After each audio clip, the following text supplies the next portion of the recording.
Cristiano റൊണാൾഡോയാണ് തന്റെ role model എന്ന് Kylian Mbappe പലപ്പോഴും പറഞ്ഞിട്ടുണ്ട്. PSG-യിൽ നിന്ന് റയൽ മാഡ്രിഡിലേക്ക് എത്തിയ റൊണാൾഡോയുടെ പാത പിന്തുടരുകയാണ് എംബാപ്പെ. എന്നാൽ റൊണാൾഡോയും എംബാപ്പയും സ്വാർത്ഥരാണെന്ന് വിമർശിക്കുകയാണ് അർജന്റീനയുടെ മുൻ പരിശീലകൻ സാംപോളി. റയൽ മാഡ്രിഡിനായി പന്ത് തട്ടുന്ന എംബാപ്പയെ എന്തുകൊണ്ട് മെസ്സിയുമായി താരതമ്യം ചെയ്യാനാവില്ലെന്നും സാംപോളി പറയുന്നു. നമ്മൾ ബാഴ്സ താരം ലാമിൻ യമാലിനെ മെസ്സിയുമായി താരതമ്യപ്പെടുത്തുന്നു. അതിന് കാരണം അവന്റെ വ്യക്തിപരമായ കളിയിലെ മികവും ടീമിലെ സഹതാരങ്ങളോടുള്ള ബന്ധവും കൊണ്ടാണ്.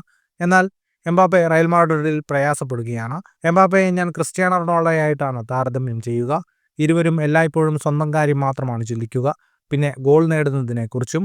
PSG-യിൽ എംബാപ്പെ കൂടുതൽ അപകടകാരിയായിരുന്നു. ഇടതു വിങ്ങിൽ 9-ാമനായി അപകടം വിതയ്ക്കാൻ എംബാപ്പയ്ക്ക് സാധിച്ചിരുന്നു. വിനീഷ്യസ് റയൽ മാഡ്രിഡിലുണ്ട്. അതുകൊണ്ട് തന്നെ എംബാപ്പെ വളരെ അസ്വസ്ഥനാണ്, പിൻവലിച്ച് നിൽക്കുകയാണ്. ആ പൊസിഷനിൽ നിന്ന് എങ്ങനെ ആക്രമിക്കണമെന്ന് എംബാപ്പയ്ക്ക് അറിയില്ല.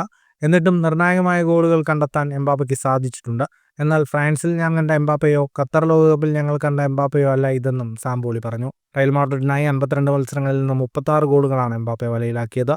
ഫുട്ബോൾ ലോകത്തെ കൂടുതൽ വാർത്തകൾക്കും വിശേഷങ്ങൾക്കുമായി സ്പോർട്സ് കഫേ സബ്സ്ക്രൈബ് ചെയ്യുക.